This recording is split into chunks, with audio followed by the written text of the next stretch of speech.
ମା ମା ମା କୁଆଡେ ଗଲୁ? କଣ ହେଲା? କଣ ପାଇଁ ଚିଲଉଛୁ? ଯେତେବେଳେ ଦେଖିଲ ମା ମା ମା ହେଇକିରି ମୋ ମୁଣ୍ଡ ଖାଇସାରିଲାଣି। କଣ ଖାଇ ତତେ ଜନ୍ମ କରିଥିଲି କେଜାଣି? ଯେତେବେଳେ ଦେଖିବ ଖାଲି ମା ମା ମା ମା ହଉଛି।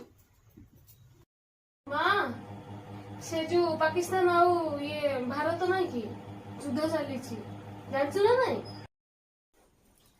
ଟିଭି ତ ଟିକେ ଲଗେଇ ଦଉନୁ, ଦେଖିବି କେମିତି? ଜାଣିବି କେମିତି ମୁଁ ଯୁଦ୍ଧ କୋଉଠି ହଉଛି କଣ ହଉଛି ମୁଁ ଜାଣିବି କେମିତି? ତୁ ତ ସିନା ମୋବାଇଲ ଧରିକି ବୁଲୁଛୁ ଏପଟେ ସେପଟେ ସବୁ ଜାଣୁଛୁ, ମୁଁ କେମିତି ଜାଣିବି? ଟିଭି ଟିକେ ଲଗା। ହ୍ୟାଲୋ ମା, ସାଙ୍ଗ ଫୋନରୁ ଦେଖିଲି ପରା ଲ, ଭାଇକୁ କହିକି ରିଚାର୍ଜ କରେଇଦେବି, ରହ ଦେଖିବୁ ଆଜି ରହ। ବୁଝିଲୁ ଝିଅ, ତୋର ସେଇ ସୈନିକ ଭାଇ ମାନଙ୍କ ପାଇଁ ବୋଲି ଆଜି ଆମେ ଶାନ୍ତିରେ ଅଛୁ। ଆମ ସୁରକ୍ଷା, ଆମ ମାତୃଭୂମିର ସୁରକ୍ଷା ପାଇଁ ବୋଲି ସେମାନେ ପାକିସ୍ତାନରେ ଯୁଦ୍ଧ କରୁଛନ୍ତି। ତୁ ଏତିକି ଧନ୍ୟବାଦ ଦେ, ଆଉ ତୋର ହୃଦୟରୁ ସାଲୁଟ ମାର ସେମାନଙ୍କୁ, ଯାହା ଦ୍ୱାରା କି ସେମାନେ ଶତ୍ରୁ ମାନଙ୍କ ସହ ଲଢେଇ କରି ବିଜୟ ହେଇ ନିଜ ନିଜ ପରିବାରକୁ ଫେରନ୍ତୁ। ଆମ ଭାରତର ଯେତେ ବି ସୈନିକ ଭାଇମାନେ ଅଛନ୍ତି ସମସ୍ତଙ୍କ ହୃଦୟରୁ ସୁସମ୍ମାନର ସହ ସାଲୁଟ ମାରୁଛି, କାରଣ ସେମାନେ ଆମର ସୁରକ୍ଷା ପାଇଁ ଦେଶରେ ଯୁଦ୍ଧ କରୁଛନ୍ତି।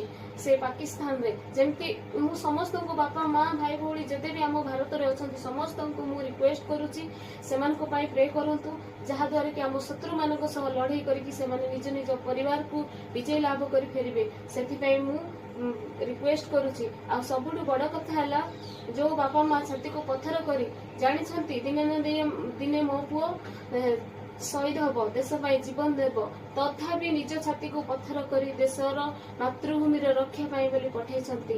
ଆଉ ସମସ୍ତ ଭାଇ ଭଉଣୀ ମାନଙ୍କୁ ମୁଁ ରିକ୍ୱେଷ୍ଟ ବି କରୁଛି, ସେଇ ବାପା ମା ଯୋଉ ପଠେଇଛନ୍ତି ସେଇ ବାପା ମାଙ୍କୁ ବି ହୃଦୟରୁ ମୁଁ ତ ଦିଲସେ ସାଲୁଟ ମାରୁଛି, କିନ୍ତୁ ଆପଣ ମାନେ ବି ସେ ବାପା ମା ପରିବାର ମାନଙ୍କ ପାଇଁ ବୋଲି ପ୍ରେ କରନ୍ତୁ।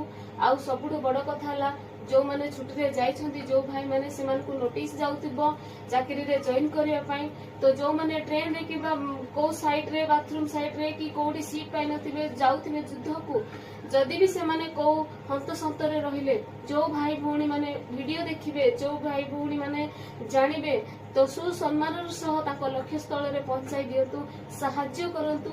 ଆଉ ସେମାନେ ଯେମିତି ଆମ ଶତ୍ରୁ ମାନଙ୍କ ସହ ଲଢେଇ କରିକି ବିଜୟ ଲାଭ କରିକି ଆମକୁ ଶାନ୍ତି ସୁରକ୍ଷା ଦେବେ, ସେଥିପାଇଁ ମୁଁ ଆପଣ ମାନଙ୍କୁ ରିକ୍ୱେଷ୍ଟ କରୁଛି। ମୁଁ ତ ହୃଦୟରୁ ଭଲ ପାଉଛି, କିନ୍ତୁ ଆପଣ ମାନେ ବି ସେ ବୀର ସୈନିକ ମାନଙ୍କୁ ଭଲ ପାଆନ୍ତୁ, ସାହାଯ୍ୟ କରନ୍ତୁ, ସପୋର୍ଟ କରନ୍ତୁ।